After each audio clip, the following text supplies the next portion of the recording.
Da Vinci's Journal. Entry 1. That's it done. Leah and I are retired. No more contracts, no more blades in the dark, and no more sneaking about.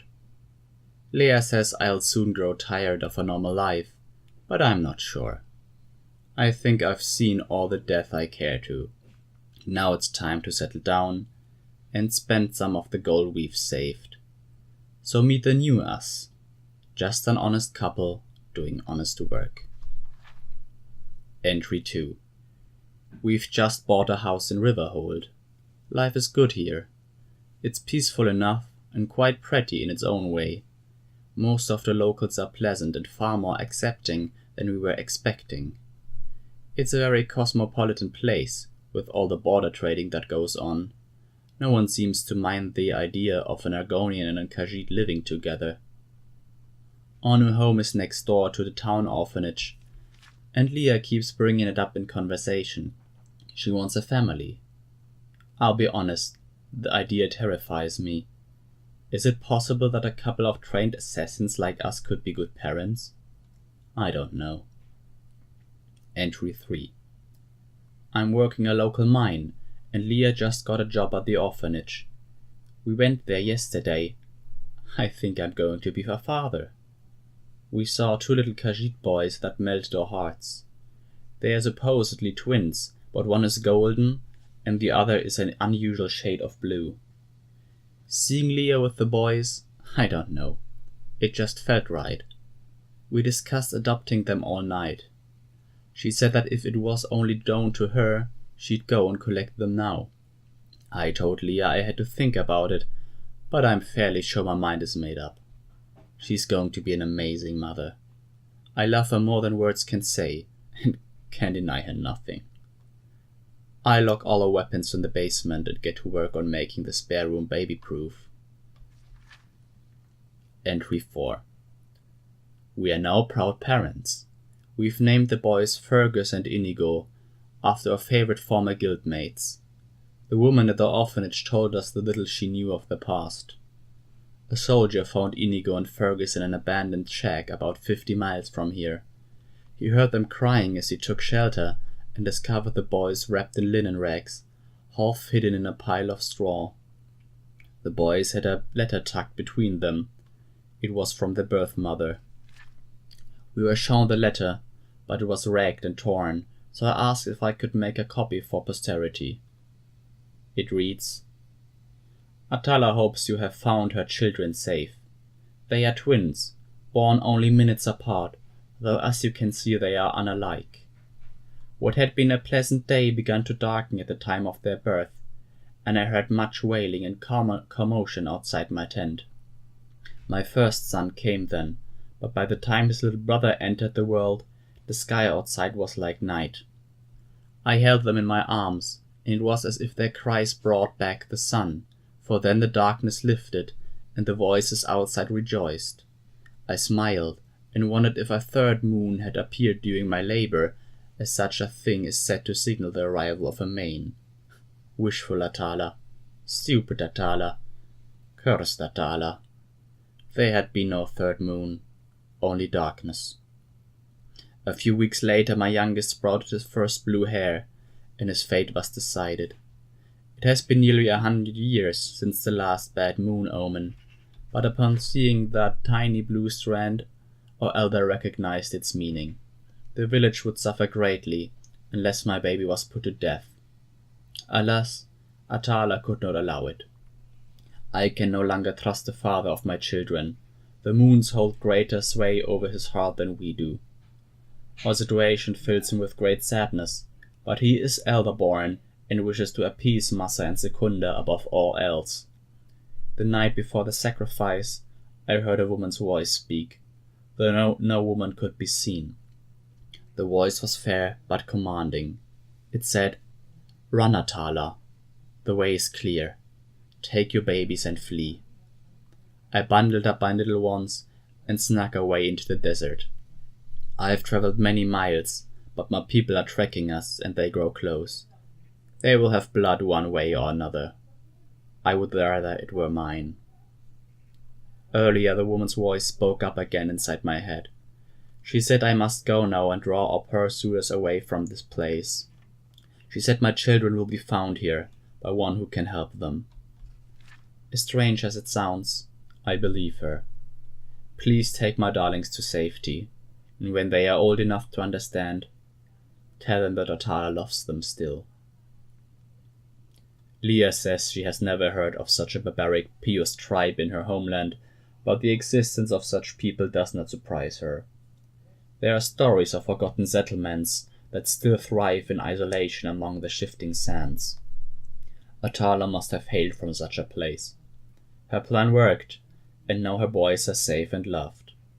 Leah and I will do our utmost to give them the best of everything. When they are old enough, we will tell the boys about their mother and what she endured to save their lives. It is a sad tale, and I am not sure if we will ever tell them absolutely everything. That is a worry for another day.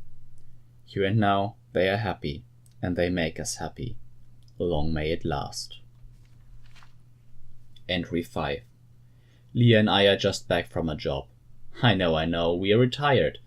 But it was good to flex those old muscles again, and it was only a group of outlaws.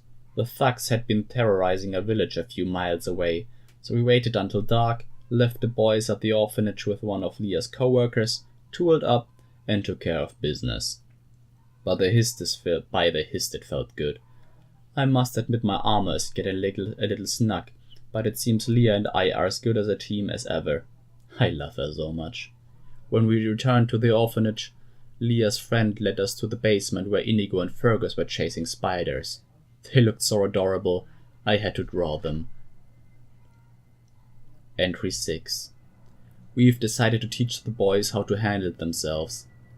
I'm sure many would say they are too young for weapons, but it's a harsh world out there, and we both agree they'll be better off with a little training.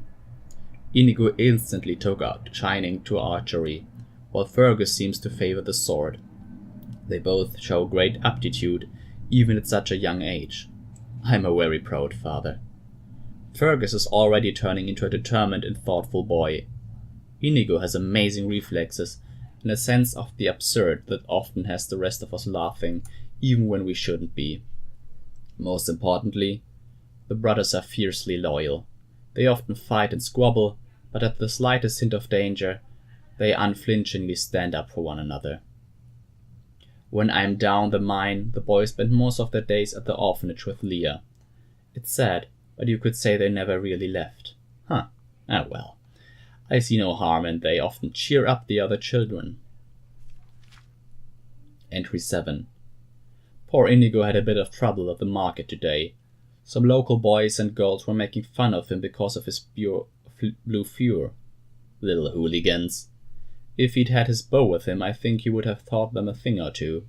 If Fergus had been there, things could have gotten ugly. We don't want either of the boys seriously hurting anyone, so Leah showed them a few hand-to-hand tricks just in case things get rough. We adults often forget what a battleground childhood can be. I spoke to the parents of the boy who instigated the bullying. The father said his son wasn't responsible and called me a filthy lizard. Maybe this town isn't as open-minded as we first thought. Entry 8. Leah discovered Fergus and Inigo playing with their most precious weapons today. I have no idea how they got the display cases open.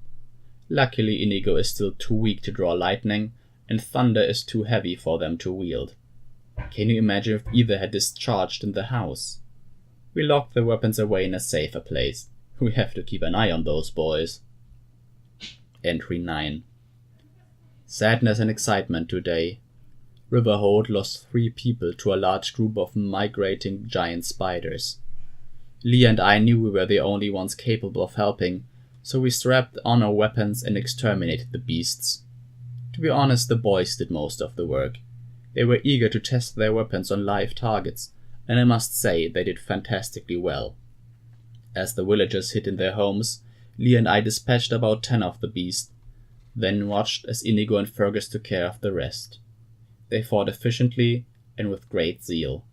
Fergus became a quite whirlwind of deadly steel, as Inigo expertly loosed a storm of arrows and insults.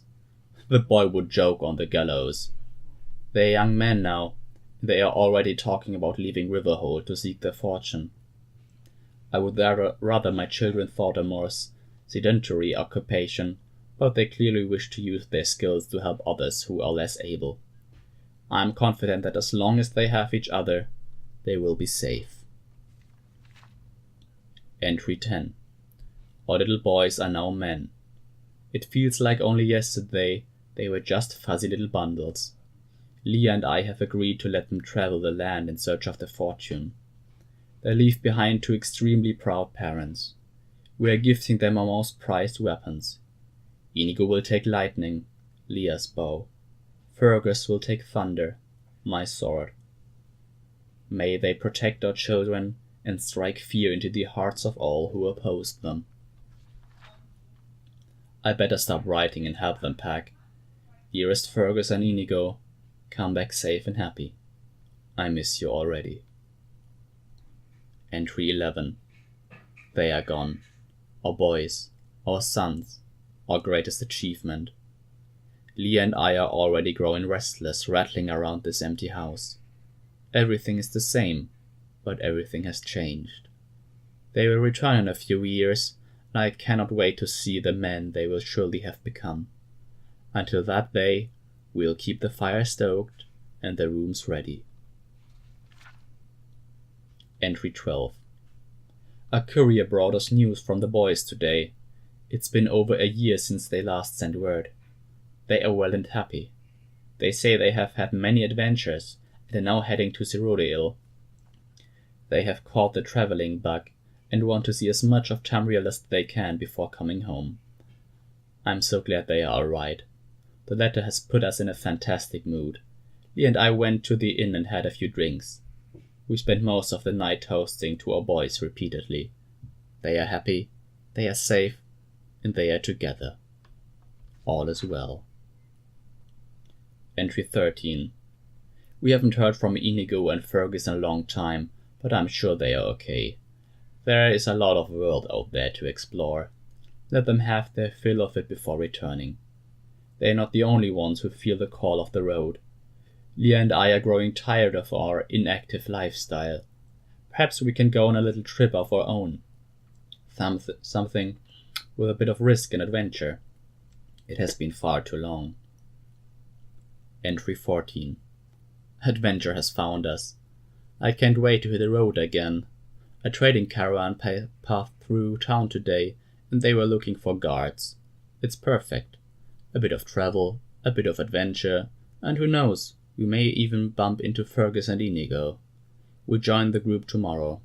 Leah is choosing her armor at the moment. I think we should each take a light and heavy set.